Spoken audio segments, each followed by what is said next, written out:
Gojira Honda once said that the tragedy of monsters is the fact that they are born too tall, too strong, and too heavy. And at least in the context of the films, he was right. These attributes have led to Godzilla having many disagreements with the Japanese military. But at least in the context of pop culture, these attributes have led to the opposite for Godzilla. They've allowed him to prosper and produce 28 movies. But I want to analyze this and discover what it truly is about Godzilla that attracts people to him and why he's been so endearing. And the only way to truly do that successfully is to review every Godzilla movie ever made.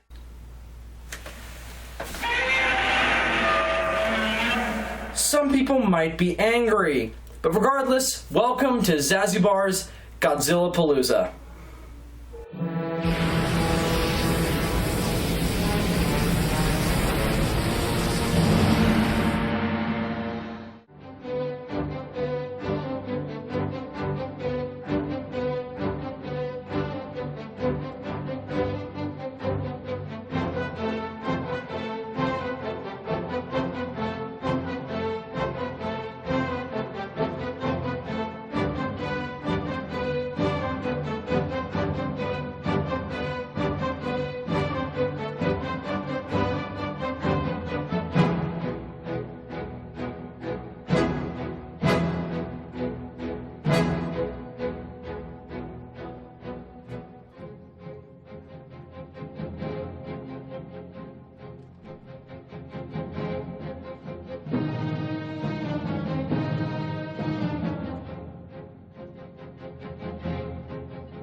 What's up, Japan South Defense Force? I am Zazubaar, and welcome back to Godzilla Palooza. It's day 2, and today we're going to be taking a look at the Americanized version of the film we reviewed yesterday, the original Gojira.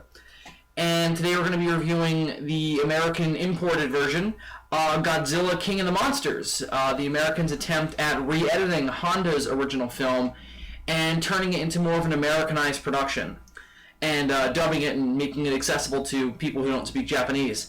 But before we get to that, I just want to say that the original Gojira was in fact released in America the year it was actually released. Honda's original cut was released in America with subtitles. But it was only released in select theaters, mainly Japanese-American area theaters, like, areas in cities where there were a lot of Japanese Americans. The film was released there, so there wasn't a wide release for the film. But then again, generally subtitle films don't get a wide release, so it's not surprising that Gojira barely made any impact on America when it was first released in 1954. Godzilla didn't really get any recognition in America except for some negative reviews from the New York Times until 1956, when Terry Morse re-edited Honda's film and added in some American scenes with American actor Raymond Burr and recut the film to work better for an American audience and released it as Godzilla King of the Monsters. And that's the film we're going to be reviewing today.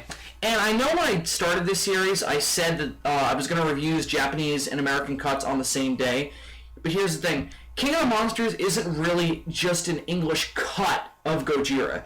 It's really an entirely different movie. The plot is quite different. There's a lot of different scenes, and overall the film is very much so, and also the fact that it was released 2 years later, so it's not really another cut of Gojira. It's more of, this is a reworking of Gojira. So I think it deserves its own day. Also, I thought it deserved its own day because it's kind of an important landmark in G's history, because this is America's first big exposure to Godzilla. I mean, sure, again, Gojira was released in Japanese-American theaters, but it barely made an impact besides garnishing some negative reviews. Godzilla King of the Monsters was a wide release and garnered, I think it was $2 million by the time the film was out of theaters. And by today's standards, that doesn't sound very impressive, but for 1956, for a film that was imported from another country, that's a damn impressive. And I think future Godzilla films that were released in America beat it out, but that is very impressive for the time. So this is America's really introduction to Godzilla and to the Godzilla character. So it's a big deal for that reason. Also, this film is fondly remembered by a lot of people as the thing that introduced them to Godzilla, and is still talked about regularly amongst G fans, whether you're talking about it in a negative or positive connotation, depending on your viewpoint. But people still talk about it a lot today, and don't talk about it as the same movie as Gojira. So I thought it deserved its own day for that. So let's get into the first thing I want to talk about is Godzilla's landing in America. Did it warrant such popularity that Godzilla achieved in America? I mean, all the Showa Godzilla films from this point on will be released in America with full-on English dub. Yeah, it really did. I mean, this film was a really big deal when it first came out because it was something that American audiences hadn't seen before in a monster movie. It was raw. It was destructive. Godzilla was a monster they hadn't seen before. It wasn't just a dinosaur. It was something iconic, something unique. So I think it warranted it for that, Godzilla just being a unique creature that they hadn't seen before. I mean, with King Kong and Beast and 20,000 Fathoms, two films I mentioned in the last review, those are movies where they're just, Kong is a giant ape. It's very simple. Beast and 20,000 Fathoms is a dinosaur. Very simple. What do you call Godzilla? You can call him a mutated dinosaur, but that doesn't do him justice. He's just Godzilla. And I think it's because of King of the Monsters that he gained that recognizability. I don't think without King of the Monsters, we would have basically everyone in the country knowing the name Godzilla, at least. So I think the film deserves a big pat on the shoulder for that. But the other thing is the name Godzilla. As I've called the other film every time I said it in the last review, that's Gojira, and that's the way that name translates out in the current Japanese to English translatory device used today. Back in 1956, that wasn't what we used. So back in 1956, those three characters that are the word Godzilla in Japanese or Gojira were different. They translated out to Godzilla rather than Gojira, which it is today, and is the way they say it in Japanese. So without that need for translation into American languages, or English languages, excuse me, that sounded stupid, but without translation into English languages, we wouldn't have the name Godzilla. So that's also very impressive to me. And also, again, this deserves a big pat on the shoulder for that. So now I want to get into the plot changes. So as I said, Godzilla King of the Monsters has a different plot than Gojira. And the big thing for that is Raymond Burr and Steve Martin. I don't know why I said Steven, but Steve Martin are the big reasons for why the plot's different. Also, the fact is that they cut out a lot of the subplots that define the original Gojira's allegory and such. A lot of the subtext and explorations of post-war Japan are cut out. Mostly just for the reasons of this had to fit on a double bill. So the movie had to basically just be the plot and only have the scenes where you needed them to build up the plot. So a lot of the scenes that were devoted to subtext were cut out, and I'll point them out. After I get through the stuff that sets up Steve Martin. So basically, Raymond Burr plays the character of Steve Martin, and he flies to Japan.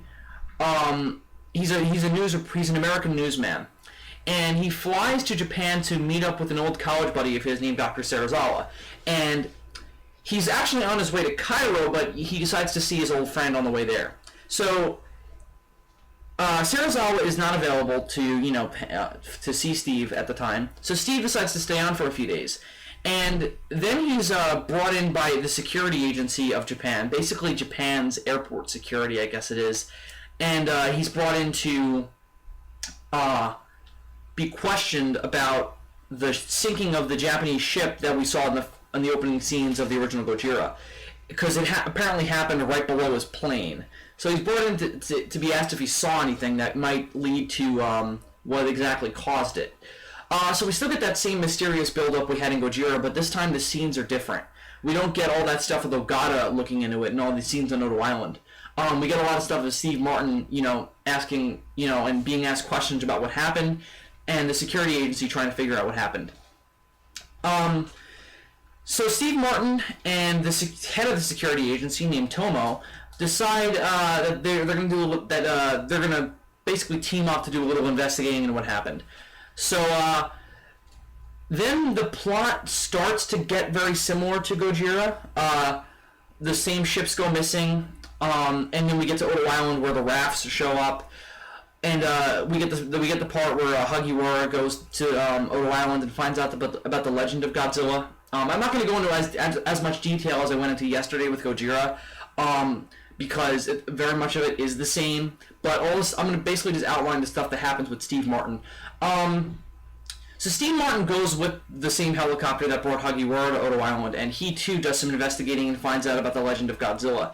And then the typhoon hits, Masagi is killed, Shinkichi is left basically orphaned, and all the Odo Islanders claim that it's Godzilla that did all this.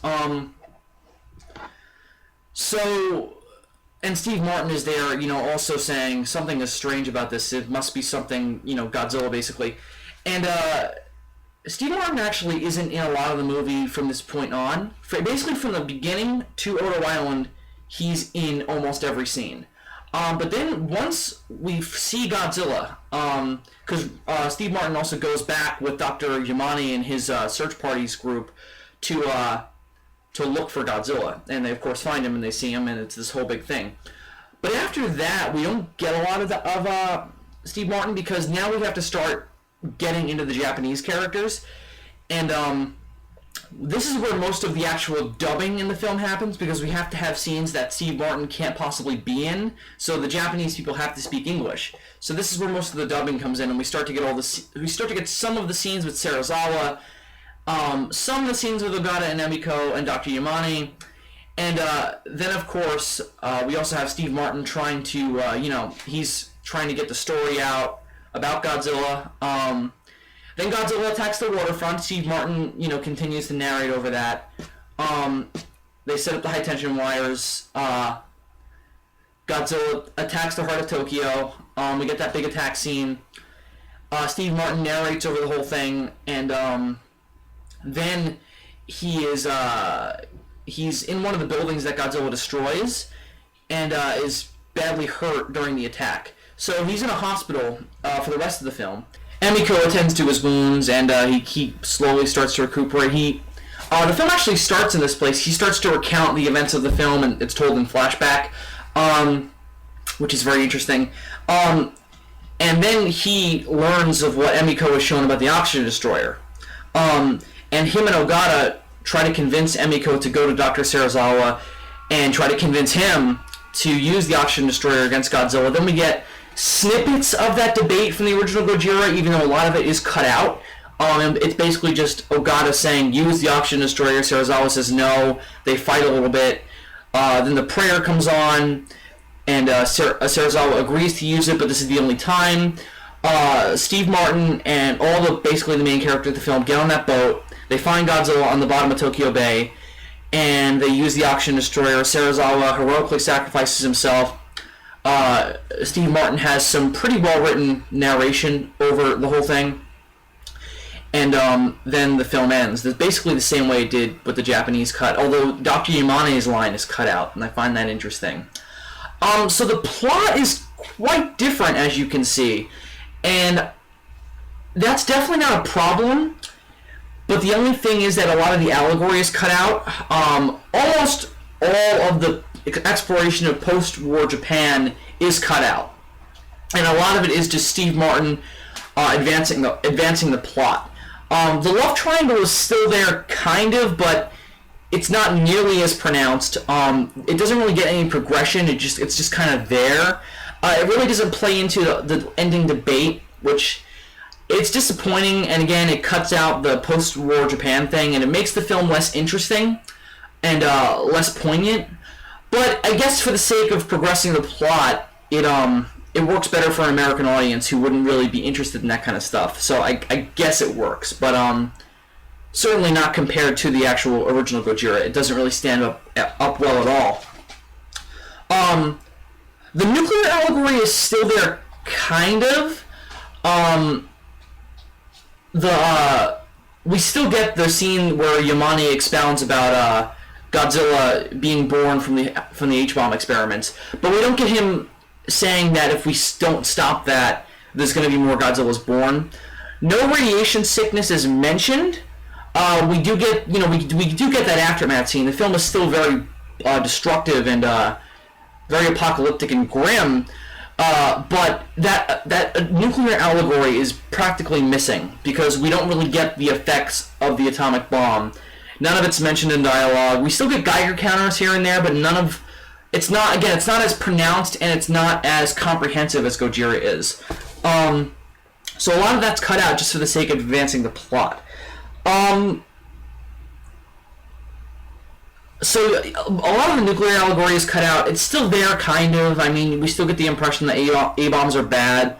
But all the allegory with the oxygen destroyer is gone. It's basically just if some villain somewhere sees the oxygen destroyer, they're going to want to use it to do villainous things. Nothing about the arms race is really mentioned.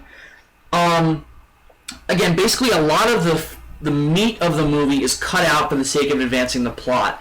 And strangely enough, you would think that would make the film more briskly paced. No, not really. I actually think it makes the movie drag, because we're missing a lot of that interesting human drama that made the original Gojira so well balanced and well paced.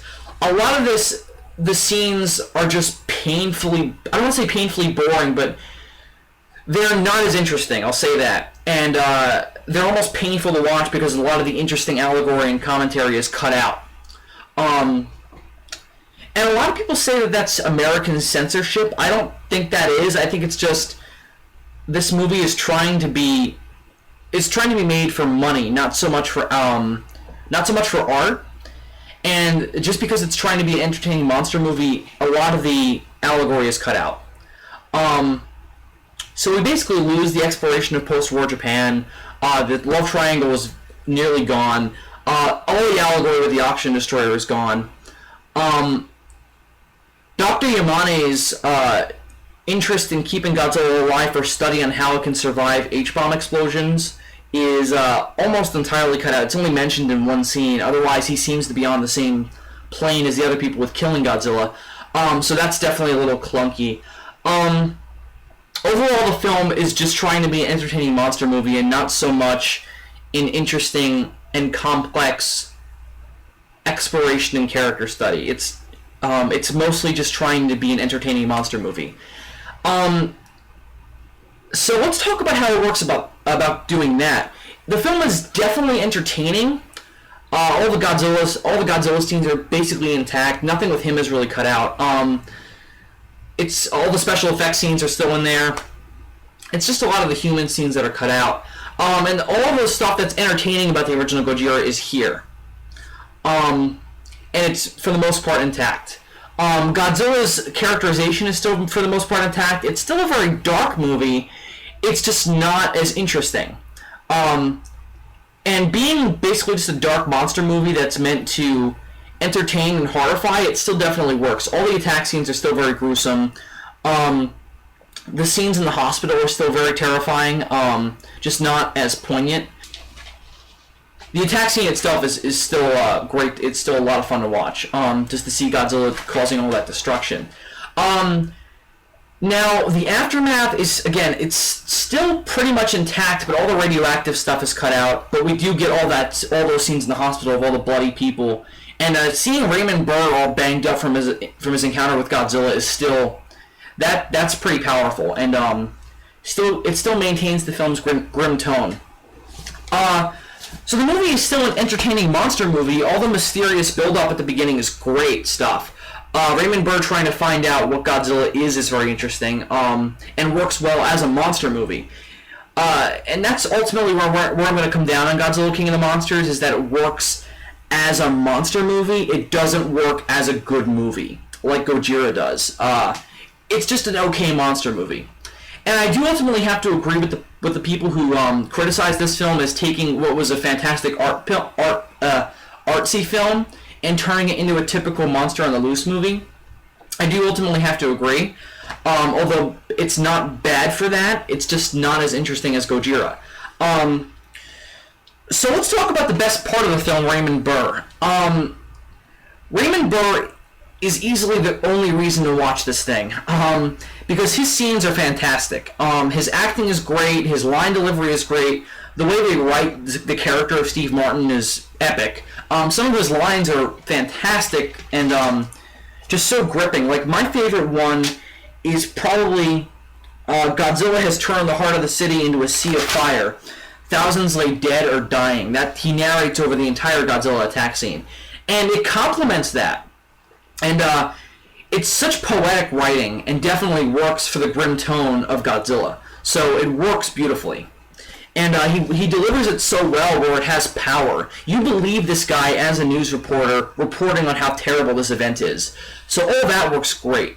All the build-up to discovering Godzilla is also still very good. Him being a reporter does definitely work for trying to dig up what exactly happened to all the boats. So that's interesting too. And works for being a news reporter. When I first saw this as a kid, I always thought it was a little weird that Raymond Burr was always in the same place as Godzilla whenever a major Godzilla scene was happening. I always thought that was a little weird, but him being a news reporter and needing to comment on all these events is a good idea and definitely works. So if you want to see Raymond Burr being epic, I do say you watch this movie because his scenes are great. My favorite scene with him is probably the stuff where he's narrating over the hospital and narrating over Godzilla's attack scene. Again, because they both complement the tone. It almost sounds like a film noir kind of thing. Like, the way he describes certain events is really poetic and just very well written. So, I mean, the way he talks about scorched flesh and the smells of the hospital, it's just, whoa, it's some dark stuff and definitely works for a dark monster movie. So I do ultimately have to commend Terry Morse and the production team of King of the Monsters for maintaining the grim tone of Honda's original, but I do have to say nay on cutting out all the allegory. But I guess for just trying to make this a dark, entertaining monster movie, it works. But all the allegory being cut out makes it less interesting. But it is definitely entertaining. So I do have to give it that. And Raymond Burr is just so epic. If you're a Raymond Burr fan, you have to see this movie. You can't really tell that it only took him 3 days to film it because his acting is so natural and so believable that it seems like he actually got into this character, like, you know, like a really big production. So, the cheapness, I'm going to say, of the production of King of the Monsters, of all the American scenes, doesn't really come out until you compare them to the Japanese scenes. Like all the stuff where you see Raymond Burr standing on the sidelines of the major events in the film, if you look at them really closely, it doesn't really match up well, although they do try their best, and I have to commend them for that. They tried to get as many Japanese-American extras as they could. It works sometimes. The stuff on Odo Island is okay. But the stuff in Tokyo, the stuff in the newsroom is okay. The stuff with Raymond Burr sitting or Steve Martin on top of the hill watching Godzilla attack does not hold up well. Just the film tone itself doesn't work. It just, it almost looks too clean to work well with the Honda shot film. So it doesn't align well. Speaking of aligning, let's talk about the editing of the film. The editing ranges from brilliant to terrible. The stuff that's really clever is the use of flashback and editing all the stuff in the hospital to happen at the beginning of the film and the end of the film, where Raymond Burr is looking back on the events of the film, kind of like a film noir kind of thing. So it works with his narration. And seeing it in flashback is clever and works. But a lot of the editing that doesn't work is having the scene where Masagi washes up on shore after being attacked by Godzilla, and Raymond Burr saying he dies, and then having him die a couple minutes later by Godzilla in the house doesn't work, and it's awkward, and it comes off as a little racist, like we can't tell one Japanese actor from the other. It's definitely a little iffy, and doesn't give its audience much credit. Other editing that's pretty bad. A lot of it does definitely work, and I do have to commend Terry Morse's team for, again, trying their best and for recreating a lot of the sets. Like the South Sea Salvage Company office room does the scenes in there do definitely work, and they went down to some pretty intricate details to make it look like Raymond Burr was sitting in that room with Ogata and everyone. So that's good. One big editing problem is that same scene where we see Dr. Yamane come into the room and they're asking him what he thinks is the cause of the shipping disasters. This doesn't work for two reasons. One, the guy's a paleontologist. What the hell would he have to do with that? I don't understand why you go to a paleontologist to ask him what's causing shipping disasters. Who knows? The second thing is that in the original Japanese cut, that scene is used to talk about ways to kill Godzilla. So if you listen closely to the Japanese dialogue, you can hear them say Gojira, and if you're not stupid, that definitely hurts the continuity of the film. And then you're hearing Raymond Burr and Tomo translating the dialogue as them talking about going to Odo Island and seeing if they know anything about the shipping disasters. It just doesn't work. But again, I give Terry Morse and his team props for trying to make this work with American scenes and make this work for an American audience.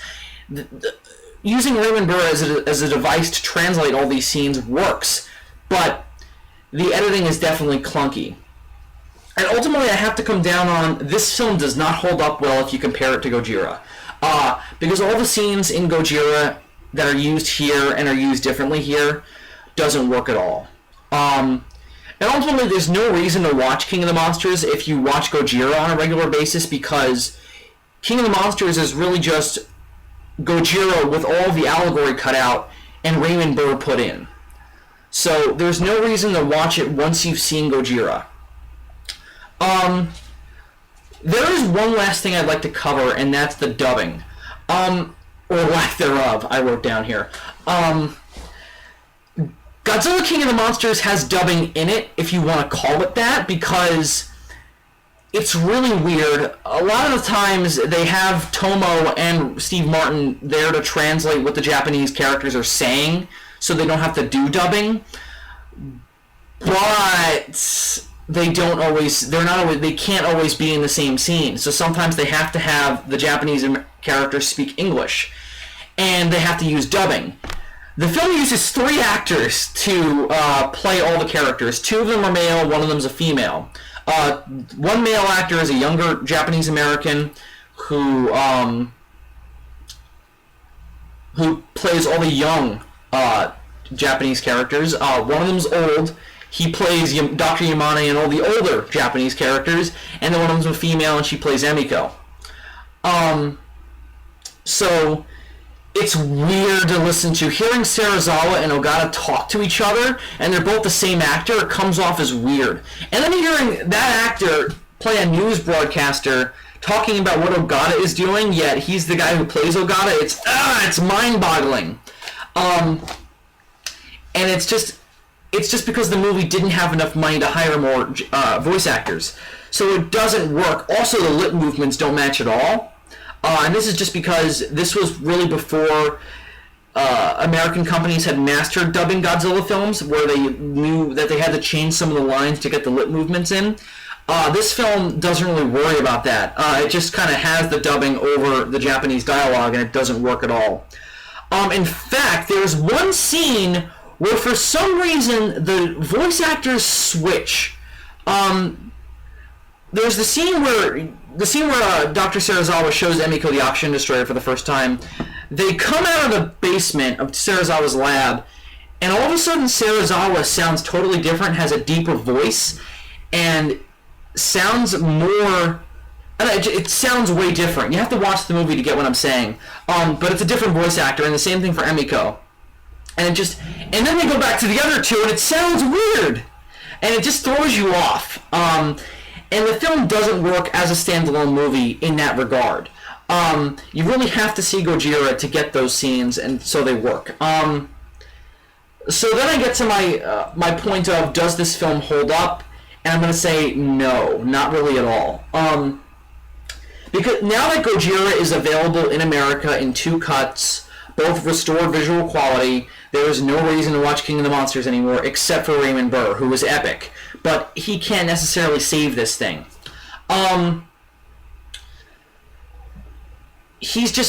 he's a great actor and his lines are great, but that's all this movie has going for it. It's just a cut down and poorly dubbed version of Gojira. There's no reason to watch it anymore except for Raymond Burr. So I do watch this movie with David Cowett's commentary. He makes a great defense for it, better than I did, and he likes this movie better than I do. But watch his commentary, because it's very entertaining and interesting on the workings of American companies bringing foreign films to the States. And it's all very interesting, and his story behind Godzilla King of the Monsters being made is fascinating, and his talking about Raymond Burr and Terry Morse, it's all very interesting. So watch that commentary. There's a reason to watch King of the Monsters. Watch it with the commentary on. It's great stuff. So ultimately, though, I don't think King of the Monsters works at all, really. I do recommend you go watch Gojira, because it's available now. The only people I would recommend King of the Monsters to is children. If you're just introducing your child to Godzilla, I do think this movie works well for that, because they can understand it, and it's easier for a kid to watch something that's dubbed and something rather than something that's subtitled. And again, I don't want to call this a dubbed movie, because it's really not. But it's better to watch it's better to show them an American cut of a Godzilla movie than a subtitled one, because they're going to be able to sit through the American one. It's harder for children to sit through a subtitled film. I was definitely one of those kids. And I do owe King of the Monsters a lot for making me into the Godzilla fan that I am. And I almost think it made me appreciate Gojira more, because I was starved of it for so many years, and then I finally saw it, and I was like, whoa, that's some impressive shit. And what the hell was wrong with that other cut? But also Raymond Burr's dialogue always stuck with me as a kid. And I have a lot of nostalgia for this movie, so it definitely has a place in my heart, but I really can't watch it anymore, only because Gojira is better. And I've seen it now, and it's so much more complex, and this is just a typical monster movie, with some decent writing and interesting editing. So now we're going to go to ratings. I'm going to give Godzilla King of the Monsters a 3.5 out of 5. Again, it's not terrible, but there's really no reason to watch it. Again, the only real reason is because of Raymond Burr, and if you have a child in the house who's getting into Godzilla. So those are the only two reasons to really watch it. And it's relatively well made, but it doesn't hold up well compared to the original Gojira. And the editing and potentially racist reworkings of the film are just, they don't work. So thank God this review was a lot shorter than my Gojira review. There really isn't any analysis to do here. It's basically just me telling you guys what was changed. And there was in fact a lot changed. So we cut this down by almost 45 minutes. So good on me, I guess. So that'll about do it for this review of Godzilla King of the Monsters. Now we're going to finally leave Gojira behind so we can move on to the other films in the franchise. Now that Godzilla has been introduced to the Americans, we're going to go back to Japan and see what kind of sequels the good people of Toho can conjure up for such an impeccable film as Gojira.